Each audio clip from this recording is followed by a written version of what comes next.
Oh shit, here we go again. What's up, y'all? I know y'all tired of me not showing my face, but where I'm at right now, I don't got no good reception. I'm in Traverse City, Michigan, out here in the country, and it ain't really no good reception out here. So I'm actually recording this on a recorder, and y'all just gotta bear with me. So I'm out here in the cabin getting my mind right. But before we even start this story, I want to give a special shout out to Kimberly Black, Tony Harris, who else? Eva Monroe, Jamaica McClinton, and Lisa Love, and Joseph Smith, and Dale Lamont.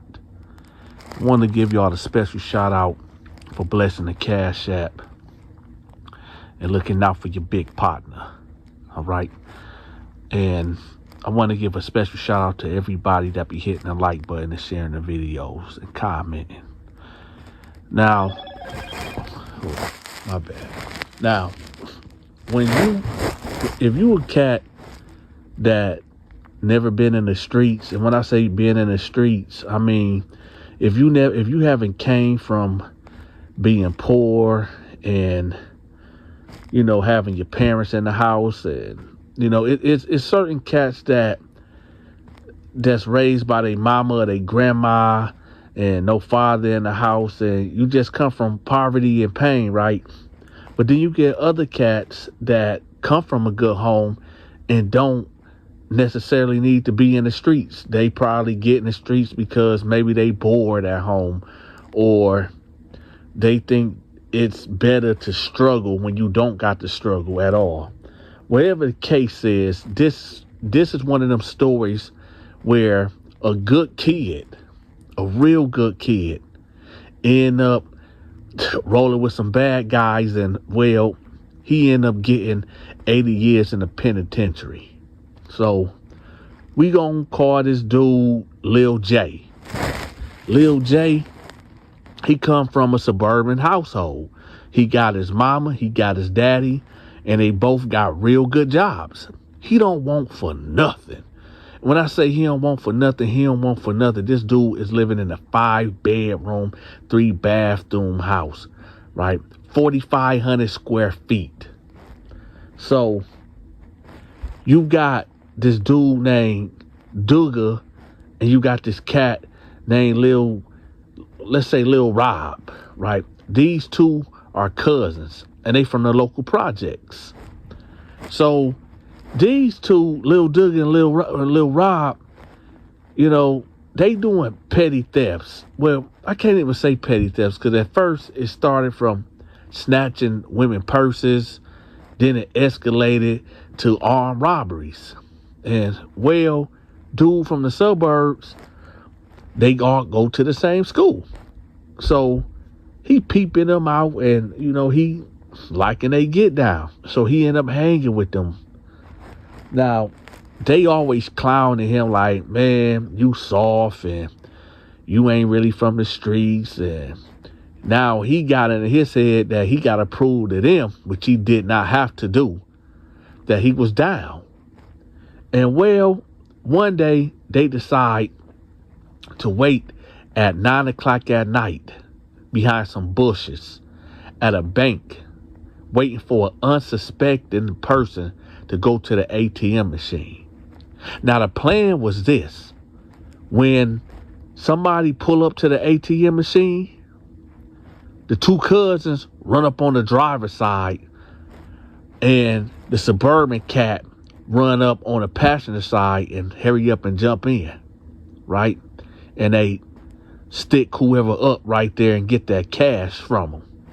However, it didn't go this way. Matter of fact, it went a cold way. So a car pull up, and just like clockwork, they get in there and they execute it. You got the two cousins right here on the driver's side, and you got the suburban cat. He opening up the passenger door. But when that door opened up, You heard boom, boom, boom.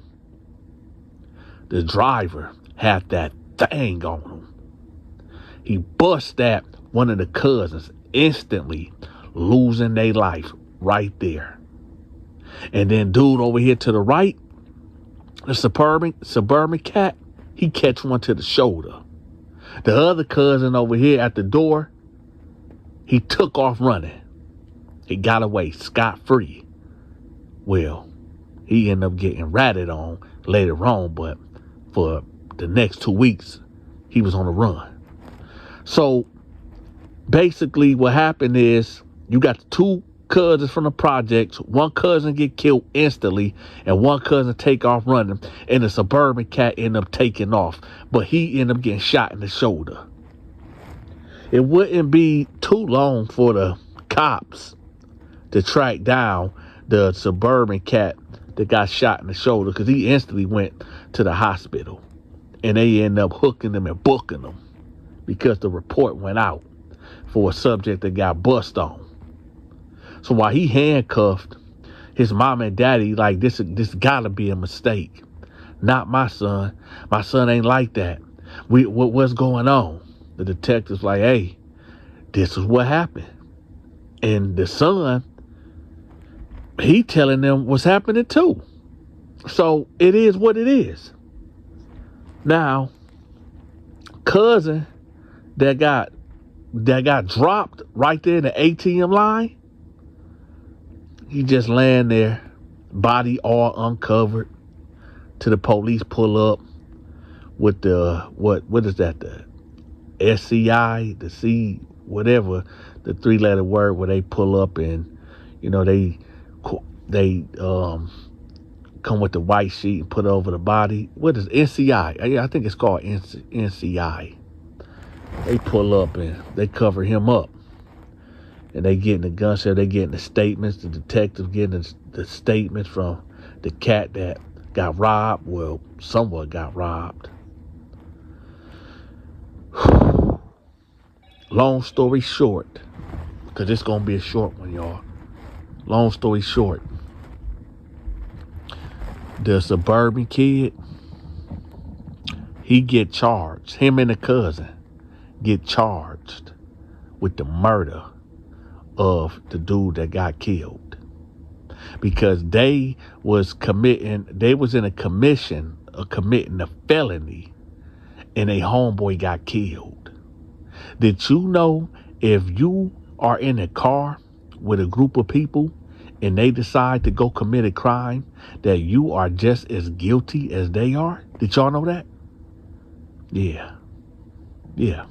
Oh, y'all didn't know that? Well, I know sometimes, and I'm talking to, man, who the heck is this? See, my phone keep on going off, y'all. It's going off, but I ain't got no service. But, what the heck? Hold on, my bad, y'all. I'm sorry for being rude, y'all. Hit that like button for me one time. But, it's like, I know sometimes if you come from a good home and you feel like that street life is more attractive and, you know, you want to take the edge off, there's better things you can do than involving yourself in this street life. You can, you know, if you got a pops, you can ask him to go to the gun range. Excuse me, y'all, I'm sorry. I know y'all gonna kill me in the comment section. I already know. But you can ask your pops to take you to the gun range, or you know, take up some archery classes or something. There's other things that you can get involved, get into sports, football, basketball, whatever, swimming, bowling. You know, the streets ain't got nothing for you but a bullet, a STD, and a prison cell, and or a coffin. So, you cats out there that might be living a good life, if you ain't, listen, if God wanted you to live that street life or go through them type of struggles, he would have put you in that predicament. You would have been born to parents that would have had you in that predicament. And I'm not saying that everybody that grew up poor and in poverty just turned out bad and it's always a bad ending, because it's not. I grew up in poverty. I grew up poor, and I'm doing okay in life. And I know plenty of other people too. You know, all of us got trials and tribulations, and we all just got to go through it. We all just got to go through that fire. But don't ever put yourself in that predicament where you don't have to go through that. Because when you get them handcuffs put on you and you get in the back of that patrol car and they put you through processing where you got to go through there and pull your pants down and spread your butt cheeks and cough, squat and cough. And you got some cat looking at your butthole to making sure you ain't concealing something. Yeah, all right. You talking about, oh, I ain't gonna do that. I wish they would. Yeah, okay. They'll strip you butt naked, put you in a green suit, and put you in that cold room until you comply. Yeah, I know about that. The very first time I got locked up, I said, I ain't going for it. They said, what? Man, I got to tussling with 2 guards. Next thing you know, it was about 10 on 1. And they whooped me out. Stripped me butt booty naked and put this we call it the Bam Bam suit, the Ninja Turtle suit. Whipped me out, put me in the suit, threw me in this small room. It was cold in the mud. After about 3 hours, I was, yes, sir, no, sir. Right? But anyway, life ain't a game. My homeboy Santiago, when I was locked up, said, man, Dante, life ain't a bowl of cherries, man. I hope when you get out, you never come back. Santiago was doing life for capital murder. And he told me, man, Dante, when you get out, man, don't come back. Don't come back, man. Don't blow your opportunity, man. Cause I ain't never coming home. I be thinking about Santiago sometime. He was this Dominican cat from Brooklyn.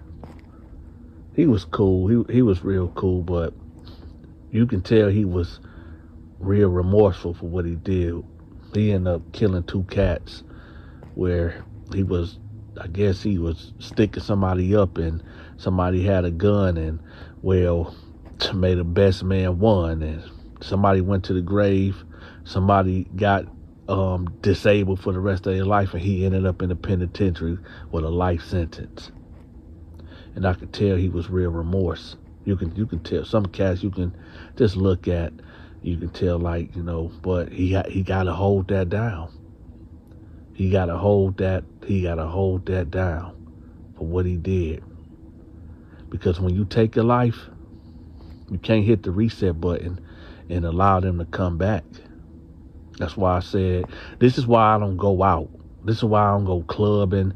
This is why I don't be hanging, man. Because it's like, the more you hang out, the more you be out there in them streets, knowing you shouldn't really be out there. It's like, it's the more chances that something can happen. And I'm not saying that, you know, every time you go out, something could happen, but it could happen. And I've been behind them bars, man. I've been in them county jails. I've been in the penitentiary, man. And it's not a game. It's not a game. Some people ask me like, yo, Dante, how did you survive? And by the grace of God, really. By the grace of God. Because when I got locked up, y'all, and I'm sorry for venting. I'm sorry. I'm really thinking about Santiago right now. Because when you look in a man's eyes that took lives, and he really is remorseful and sorrowful, it's like you almost kind of feel guilty when you get released from prison, when you know that some of your homeboys are still in there. and you really feel like they done repented and they real remorseful, but they ain't never coming home. And that's why I be like, when I used to work in the juvenile justice system, when I got out of prison, I used to talk to the youngsters, and a lot of them now is in the penitentiary now because they thought it was a joke. They would say, it not me. It won't happen to me. And a lot of them it happened to too. And I remember when I got my first call about this cat named Lil Larry that I used to mentor. And one of my homeboys called me that used to work with me in a mentorship program. He said, man, Lil Larry done killed somebody, bro. He gone. And I used to be on Lil Larry. I mean, all the time. I remember he was like, Mr. Donta, man, I ain't never gonna get locked up. I ain't never gonna get locked up.